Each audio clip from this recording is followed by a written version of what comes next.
You are watching Grace Television.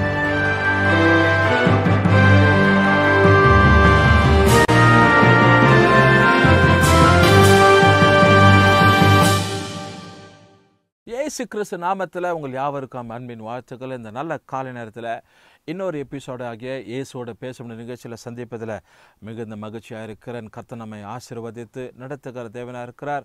கர்த்தர் நல்லவர், அவருடைய கிருபை என்றும் உள்ளதுன்னு சொல்லி கர்த்தருடைய வசனத்தில் வாசிக்கிறோம். எரேமியாவின் தீர்க்கதரிசன புத்தகம் 31ஆம் அதிகாரத்துக்கு உங்கள் வேதத்தை திருப்பிக் கொள்வீர்களானால் அதில் ஒரு குறிப்பிட்ட வசனத்தை உங்களுக்காக நான் வாசித்து ஜெபிக்கும்படி யோசிக்கிறேன். ஆண்டவர் தம்முடைய ஜனங்களை எவ்விதமாய் நடத்துகிறார்னா நேர்த்தியான வழியில் நடத்துவார். தாவீது 23வது சங்கீதத்தில் சொல்லுவார். என்னென்னா, கர்த்தரின் மேய்ப்பராக இருக்கிறான் தாட்சின், அவர் என்னை புல்லுள்ள இடங்களில் மேய்த்து அமர்ந்த தண்ணீர்கள் அண்டை என்னை கொண்டு போய் விடுகிறார் என்பதாக.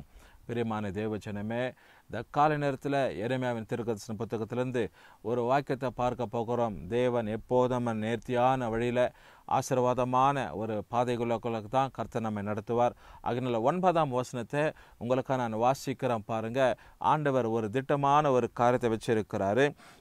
இந்த வசனங்கள் உங்களுக்கு பிரயோஜனமாக இருக்கும்னு நான் சொல்லியிருக்கேன். They shall come with weeping and with supplication will I lead them. I will cause them to walk by the rivers of waters in a straight. அவர்கள் விண்ணப்பத்தோடு கூட அழுகையோடு கூட என்னுடைய சந்நிதிக்கு வருவார்கள். நான் அவர்களை நல்ல நேர்த்தியான வழிகளில் நடத்துவேன் என்று சொல்லி ஆண்டுடைய வசனத்தில் நாம் இந்த குறிப்பிட்ட பகுதியில் வாசிக்கிறோம். பிரியமான தேவஜனமே, ஒருவேளை இந்த காலை நேரத்தில் வசனம் சொல்லுகிறத போல நீங்கள் அழுகையோடு கூட கண்ணீரோடு கூட நீங்கள் இருக்கலாம். ஏதோ ஒரு காரியங்கள், போராட்டங்கள், நெருக்கத்தை உண்டாக்குற பல சூழ்நிலைகளில் நிமித்தமாக கண்ணீர் வடித்து கொண்டு கவலைகளோடு கூட நீங்கள் வாழ்ந்து கொண்டு இருப்பீர்களானால் ஆண்டோடைய வார்த்தை சொல்லப்படுகிறது, ஆண்டவர் நம்முடைய கண்ணீர்களை அவர் துடைக்கிறவர் தான் அப்படின்னு சொல்லி. யோவான் எழுதின சுவிசேஷத்தில் வாசிக்கிறோம். இயேசு சொல்லுகிறாரு, கர்த்தர் தாமே அவர் முகத்திலிருந்து வருகிற எல்லா கண்ணீரும் துடைப்பார் என்பதாக. பிரியமான ஜனமே, இந்த காலை நேரத்தில் இயேசு ஆண்டவர் உங்கள் முகத்தில் வருகிற கண்ணீரை துடைக்கிற தேவனாக இருக்கிறார்.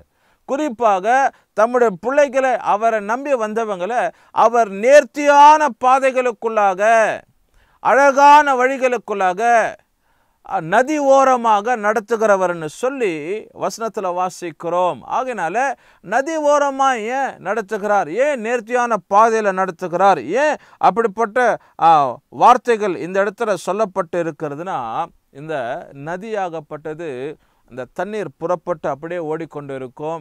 இதை ஓரத்தில் வளருகிற செடிங்க, மரக்கொடிகள் எல்லாம் பசுமையாக இருக்கும். அப்போது இந்த பசுமையான இடத்துல, இல்லை வளர்ச்சி மிக்கதான இடத்துல நம்முடைய வாழ்க்கையை ஆண்டவர் நடத்தப்படும் போது நம்முடைய வாழ்க்கையும் கண்ணீர்கள், கவலைகள் எல்லாம் மாறி பசுமையாக, எப்படி இந்த நதி ஓரத்தில் வளரப்பட்டதான செடிகள், மரக்கொடிகள் எல்லாம் அந்த பசுமையாக இருக்குது, அப்படி போல் ஆண்டவர் நம்முடைய துக்கங்கள் எல்லாவற்றையும் மாற்றி நம்முடைய சப்ளிகேஷன்ஸ், அதாவது விண்ணப்பங்களுக்கு ஆண்டவர் பதிலை தந்து எல்லாவற்றையும் நேர்த்தியாய் நம்மை ஆசீர்வாதமாய் நடத்துகிற தேவனாக இருக்கிறார். மாத்திரமில்லாதபடிக்கு இங்கே சொல்லப்படுகிறது, where they shall be slumber, for I am a father to Israel and Ephraim is my firstborn.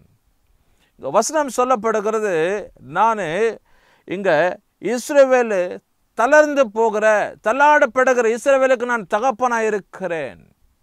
அப்போ தேவனாகிய கர்த்தர் நம்முடைய வாழ்க்கையில் எப்படி இருக்கிறன்னா, அவர் நமக்கு தகப்பனாக இருக்கிறார்னு சொல்லி, ஒரு தகப்பன் தம்முடைய பிள்ளைகளை நடத்தும் போது அவர் நேர்த்தியான வழிகளில், பசுமையான வழிகளில், நதிகள் புறப்பட்டு ஓடுகிறதான அந்த நேர்மையான ஒரு வழிகளுக்குள்ளே தான் நடத்துவார தவிர, கரடு முரடான பாதைகளோ, கற்கள் நிறைந்த பாதைகளோ, இல்லை மேடும் பள்ளமாக இருக்கிறதான வழிகளில் ஒரு நாளும் தகப்பன் தன் பிள்ளைகளை நடத்தவே மாட்டார். எனக்கு அருமையான தேவஜனமே, இந்த கால நேரத்தில் அந்த வசனத்தை கவனித்து கொண்டு இருக்கிற ஒருவேளை உங்கள் வாழ்க்கையில் நீங்கள் அழுகையும் பருக்கடிப்புமாக, ஒருவேளை நீங்கள் துக்கமாக வேதனைப்பட்டு கொண்டு, இல்லை எங்கள் முகத்திலேருந்து வருகிற கண்ணீர்களை, எங்களுக்குள்ளே இருக்கிற போராட்டங்களை யார் நிவர்த்தி செய்வாங்க, யார் இவங்களேருந்து ஒரு விடுதலை தருவாங்கன்னு சொல்லி நீங்கள் யோசித்து கொண்டு இருக்கலாம். இன்றைக்கு ஆண்டவர் சொல்ல, இஸ்ரவேலை பார்த்து சொல்கிறார், நான் இஸ்ரவேலுக்கு தகப்பனாக இருக்கிறேன். I am the father of the Israel. I will lead them by the rivers of the water in a straight way, the Bible says, the Lord says. ஆண்டவர் சொல்லுகிறார், நேர்த்தியான வழிகளுக்குள்ள நடத்துகிறேன் என்பதாக. இந்த காலை நேரத்தில் துக்கமாக வேதனையோடு கூட போராட்டத்தில் வாழ்ந்து கொண்டிருக்கிற அன்பான சகோதர சகோதரி, தாயை தகப்பனே, ஆண்டவருடைய பிள்ளைகளை இருக்கிற உங்களுக்கு கர்த்தர் நேர்த்தியான வழிகளை நடத்துகிறவராக இருக்கிறார். உங்க முகத்திலிருந்து வருகிற கண்ணீர்கள் எல்லாவற்றையும் கர்த்தர் துடைக்கிறவர் என்பதை ஒரு நாள் நீ மறக்கவே மறக்காதே. அவர் கரங்களை பிடித்து நடத்துவார். அவர் நேர்த்தியான வழிகளை நடத்துவார். சத்தியத்தின் பாதைகளை நடத்துவார்.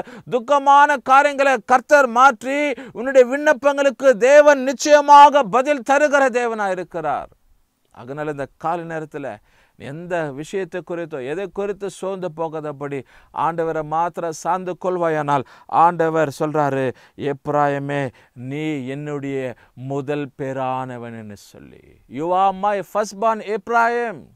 நீ என்னுடைய முதல் குமாரன். நான் உன்னை நேசிக்கிறேன். முதல் பிள்ளைகளே, முதல் குமாரர்களே, குடும்பத்தில் முதலாவது பிறந்தவங்களே கட்டாயம் பெற்றோருங்க அதிகம் நேசிப்பாங்க. அப்படி போல இஸ்ரவேலை சொல்றாரு, இஸ்ரவேலே, எப்ராயிமே, நான் உன்னை அதிகம் நேசிக்கிறேன். Because you are my first born. நீ தான் எனக்கு முதன்மையானவன் என்று சொல்லி. இந்த காலை நேரத்தில் ஒருவேளை நீங்கள் குடும்ப காரியங்களை வேலை ஸ்தலத்திலையோ மற்ற இடத்துல நீங்கள் ஒருவேளை கஷ்டப்படலாம். நான் பின்தங்கி இருக்கிறேன், எனக்கு முன்னேற்றம் இல்லை, என் வாழ்க்கையில் ஒரு ஆசீர்வாதம் இல்லை, நான் செழுமையாக இல்லைன்னு சொல்லி ஆண்டவர் உங்களை பார்த்து சொல்கிறாரு, நீ முதன்மையாக இருப்பாய்ன்னு சொல்லி. You will be a first. நீ முதன்மையாக இருப்ப. நீ தான் முதன்மையான ஒரு குமாரன். நீ தான் முதன்மையாக இருப்ப.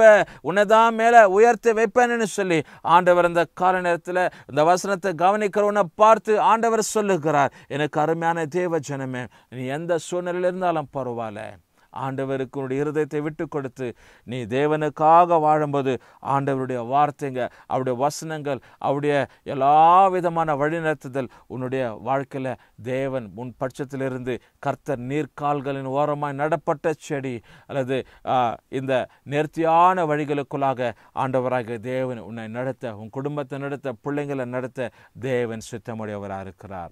தேவ சமூகத்தில் நாம நிதானிப்போம், நிதானித்து தாழ்த்துவோம்.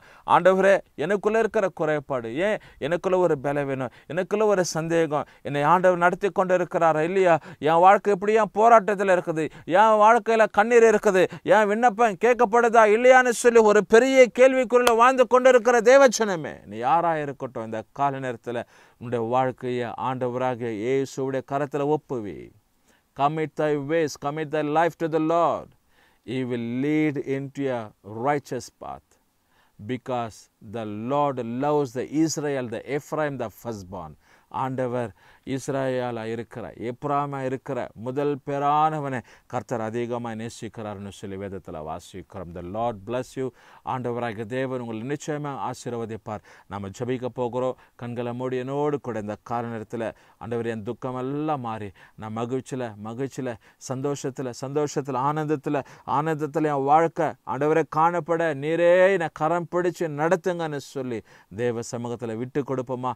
நன்றி செலுத்தி துதிக்கிறோம். இந்த கால நேரத்தில் ஆண்டவர் தன்னுடைய வாழ்க்கையை அர்ப்பணித்து இருக்கிற தேவன் எனக்கு தகப்பனாக இருக்கிறாரு, என் விண்ணப்பத்தை கவனிக்கிறவர்னு சொல்லி ஆண்டவரே இந்த பிள்ளைங்க மேலே வாஞ்சியாக இருக்கிற ஒவ்வொருவரை கர்த்தர் நீர் ஆசீர்வதியோம்ப்பா. அப்படி குடும்பங்கள், தனிப்பட்ட வாழ்க்கை எல்லாவற்றிலும் கர்த்தருடைய கரம் இந்த பிள்ளைகளோடு கூட இருந்து நடத்தும்படிக்காக பிதா, குமாரன், பரிசுத்தாவின் நாமத்தில் இந்த பிள்ளைகளை மனதார நாங்கள் ஆசீர்வதிக்கிறோம், மனதார ஆசீர்வதிக்கிறோம்ப்பா. உங்களுடைய ஆசீர்வதிக்கப்பட்ட கரத்தை நம்முடைய பிள்ளைங்களுடைய சிரசன் மேலே ஆண்டவரை நீட்டப்பட்டு இருப்பதாக துதி கன மகிமையும் கிருபைக்கு எடுக்கிறேன். எங்கள் ஆண்டவர் இயேசு கிறிஸ்து நாமத்தில் ஜெபிக்கிறேன் நல்ல பிதாவே, ஆமென். கர்த்தர் உங்களை ஆசீர்வதிக்கட்டும்.